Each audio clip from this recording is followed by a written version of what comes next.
नमस्ते, जय हिंद दोस्तों। कहानी की इस नई सीरीज़ में हम लेकर आए हैं आपके लिए एक और नई कहानी। दोस्तों, अगर अभी तक आपने हमारा चैनल सब्सक्राइब नहीं किया है तो प्लीज़ सब्सक्राइब कर लीजिए। मुंबई, सपनों का शहर। यहाँ हर दिन हज़ारों लोग अपनी उम्मीदों की गठरी लेकर आते हैं। उन्हीं में से थी एक अंजलि, भोपाल से आई एक सीधी सादी लड़की। अंजलि की उम्र 25 साल है, जिसने अपनी माता पिता की मर्ज़ी से मोहित नाम के युवक से शादी की थी। मोहित की उम्र 28 साल है। पढ़ाई पूरी होने के बाद मोहित नौकरी में लग जाता है। मोहित पहले से ही मुंबई में नौकरी करता था और शादी के बाद अंजलि को मुंबई ले आया। अंजलि के लिए मुंबई में सब कुछ नया था। ऊंची इमारतें, तेज़ रफ्तार, जीवन और रिश्तों की जटिलताएं। लेकिन उसने हर चीज़ में खुद को ढालने की कोशिश की।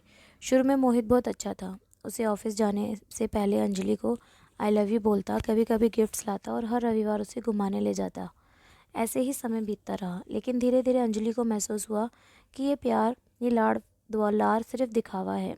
मोहित अब देर रात घर लौटने लगा और बात बात पर चिड़चिड़ापन आने लगा।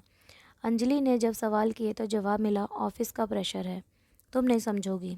एक दिन अंजलि ने मोहित की पैंट की जेब में एक होटल का बिल देखा, 2 लोगों का डिनर। जब उसने पूछा तो मोहित ने गुस्से में कहा, तुम्हें मुझ पर भरोसा नहीं? क्या तुम जासूस बन गई हो? अंजलि चुप हो गई, लेकिन उसका मन अब सवालों में भर गया था। एक दिन मोहित घर पर नहीं था और उसका फ़ोन गलती से सोफे पर छूट गया। अंजलि ने देखा एक लड़की के साथ चैटिंग, रोमांटिक मैसेजेस और यहाँ तक कि साथ में सेल्फीज़। उसका दिल टूट गया। रात को जब मोहित घर आया, अंजलि ने सब कुछ सामने रख दिया।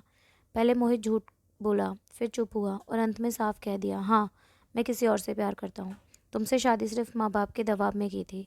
ये सुनकर अंजलि के पैरों के मानो ज़मीन खिसक गई हो। उसकी आंखों में आंसू थे। उसने पूछा, अब क्या? मैं कहाँ जाऊँ?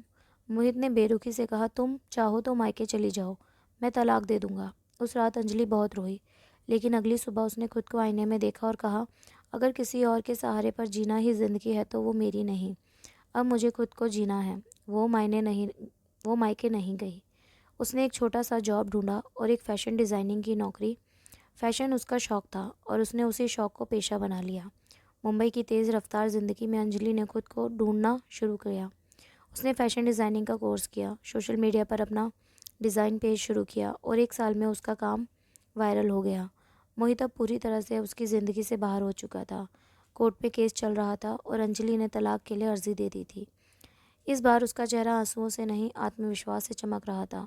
1 साल के बाद अंजलि को खुद का फैशन डिज़ाइनिंग खोला। अब वह अकेली नहीं थी, उसके साथ कई महिलाएं काम करती थी। कुछ घरेलू हिंसा की शिकार, कुछ तलाकशुदा, कुछ विधवा। अंजलि ने न सिर्फ खुद को संभाला बल्कि औरतों की ज़िंदगी भी संवारी। एक दिन मोहित उसकी दुकान के बाहर खड़ा दिखा, थका हुआ, अकेला और टूटा हुआ। अंजलि ने सिर्फ एक मुस्कान दी और कहा, कुछ लोग तुम्हारी ज़िंदगी में आते हैं सिखाने के लिए, निभाने के लिए नहीं। तुम्हारा धन्यवाद, क्योंकि तुम नहीं धोखा नहीं देते तो मैं खुद को कभी जान ही नहीं पाती। धोखा कभी कभी सबसे बड़ी दस्तक बन जाता है, खुद को पहचानने की, खड़े होने की और उड़ान भरने की। अंजलि की तरह हर औरत में वो शक्ति है जो आंसुओं से नहीं, आत्मबल से अपनी ज़िंदगी की दिशा बदल सकती है। दोस्तों, ये कहानी आपको कैसी लगी हमें कमेंट करके ज़रूर बताएं और हमारे इस चैनल को सब्सक्राइब ज़रूर करें और इस कहानी को अपने दोस्तों के साथ शेयर ज़रूर करें। धन्यवाद।